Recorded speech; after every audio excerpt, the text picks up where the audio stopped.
on March 3, 91. All 4 jurors who spoke to a reporter angrily rejected the criticism that they were racially biased suburbanites. I'm totally, horribly, personally offended, said one of the jurors. They have maligned my character. They have said things about me that should never be said about any juror on any case at any time. Mr. Szymanski added, personally, we went through hell. All the death threats and threats of violence and people calling us and condemning us, saying things like, you'll burn in hell, giving us body counts during the riots. Well, now that a second jury will follow in their footsteps with the added knowledge of the price they paid and the city paid for their verdict, Mr. Szymanski said, I find it real difficult to see how a jury can deliberate knowing what has gone on. Another juror who didn't want to be named. We went through that infamous tape frame by frame and in slow motion and regular speed over and over until there was no question about the decision we reached as far as the majority of us were concerned. Most important, said Mr. Szymanski, was the jurors' allegiance to the principle of reasonable doubt in a case where the actions on the videotape were given different interpretations by the prosecution and the defense. What I would say to people is, if they were on trial, they would want that same measure of reasonable doubt applied to them. I mention all this and I read this story to you because civil rights activists throughout this country are demanding a conviction of these 4 cops, or they can't guarantee there will be peace.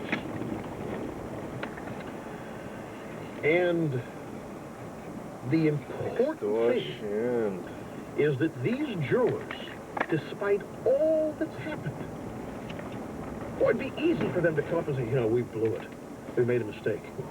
It was, you know, we did, and da-da-da-da. We were fooled by smart, crafty lawyers.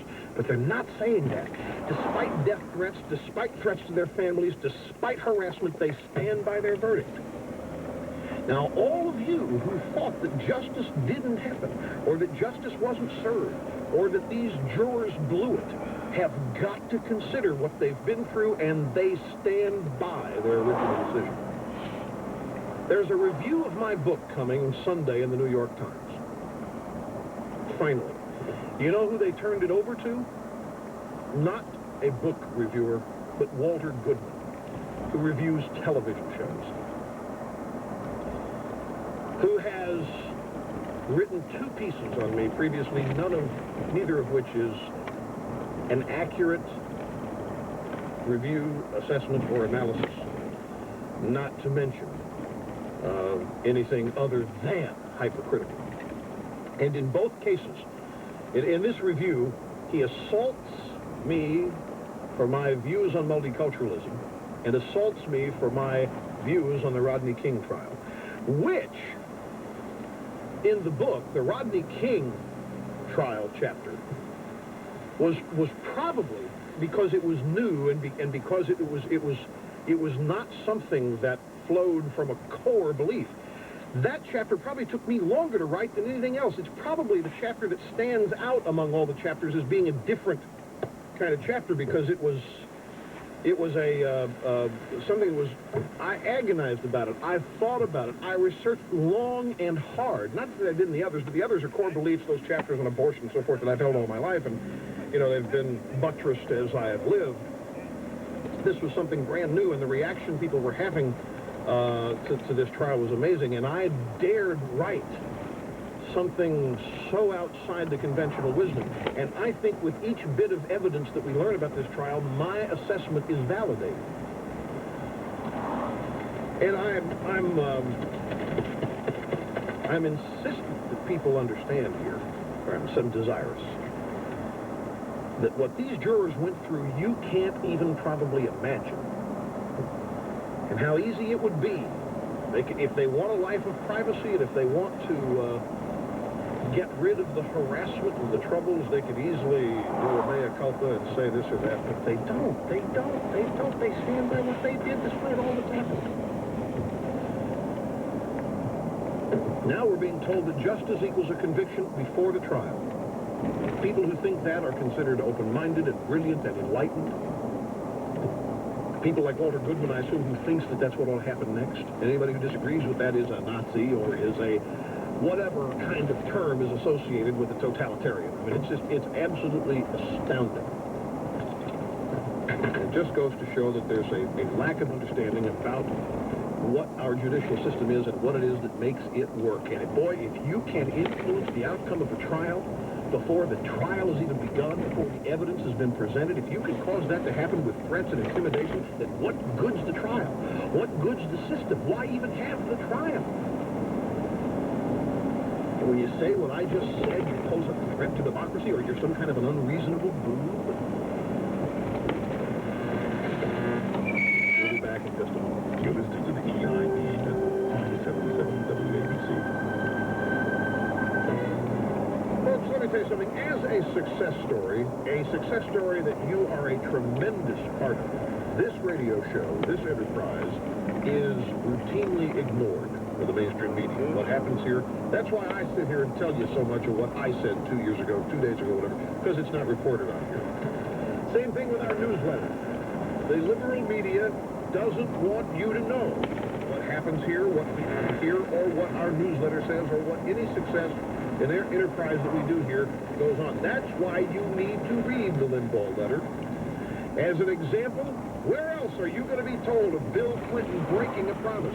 We put out the promises, and we're still sending this list of promises with every subscription. And number 44 was broken. Middle-class taxpayers will have a choice between a children's tax credit or a reduction in their income tax. No, they won't. You need the Limbaugh letter to stay in touch with the truth. Call 800-457-4141. 800-457-4141. Dear Hooked on Phonics, I cannot begin to tell you what your program has done for my son. I am shocked at the change in him since we got Hooked on Phonics. He used to cry when I wanted him to study. Now, he wants to stay up past his bedtime just to read. Hooked on Phonics has saved my son's academic life. It's a miracle. Signed S.S. Binghamton, New York. For Hooked on Phonics plus SRA Reading Laboratories, call 1-800-ABCDEFG. This is a test. WABC is conducting a test of the emergency broadcast system. This is only a test.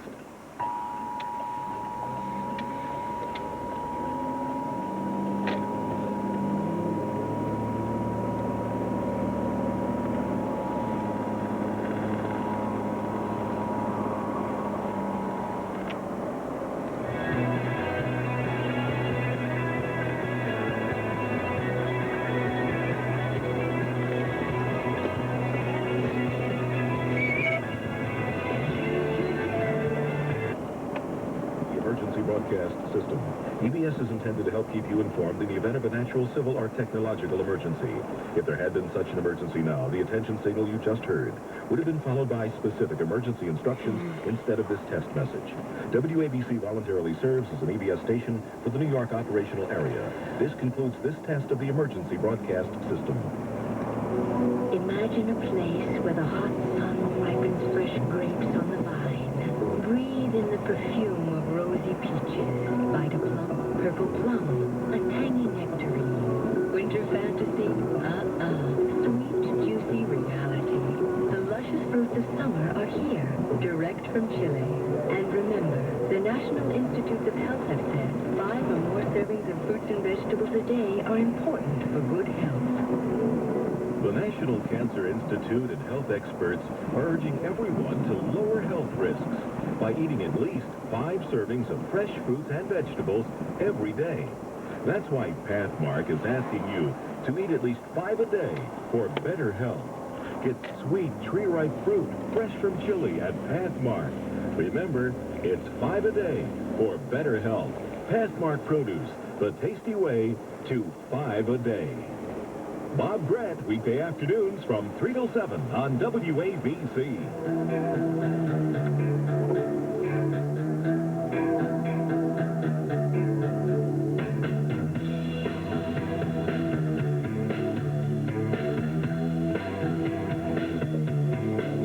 1-800-282-2882 to Orange County, California. This is Gil. Hi, Gil. Thanks for waiting.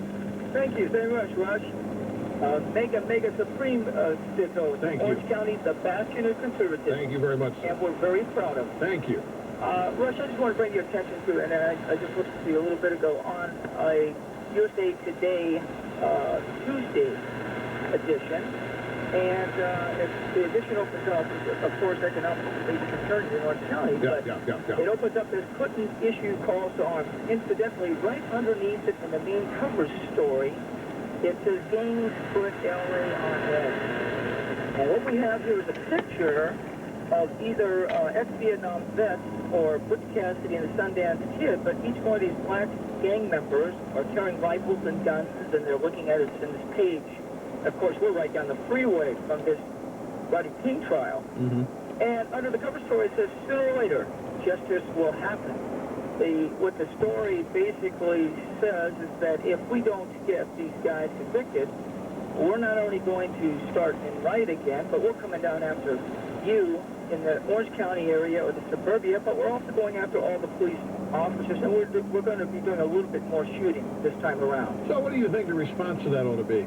Well, I've got a couple things, not on the response, but I think my response number one is this, is that... No. Well, okay, but I mean, there's got to be an official response to that. You can't go to Cecil Murray over the AME church and say, Cecil, there you're going to help us. And you can't call Ted Koppel in from Nightline and do a town meeting on this threat. Right. And you've got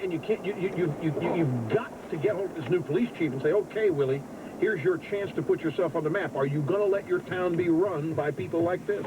Well, that's put Willie, that's going to put Willie under pressure right away. Of course, we had a problem with Gates, as you know, over the Rodney King trial. But in the article, they're saying that, they're establishing a fact that we have 100,000 gang members in this article, and they're saying they've already got Willie figured out.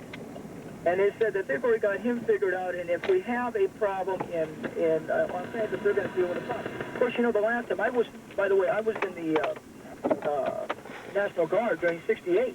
And that was some 10, 15 years ago, and what we had was some $1 trillion later, and a similar occurrence where they basically stayed in their town, burned their own town down, and then they came back again and did exactly the same thing. And of course, I don't know, you can serve the sentiment down here in...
Jackson on a hunger strike about Haitians. Jesse Jackson ought to be out there saying, you can't do that. No, Maxine Waters ought to be out there condemning this kind of behavior. You can't condemn it.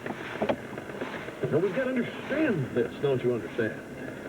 We have to comprehend this rage and so forth. And these are the kinds of things that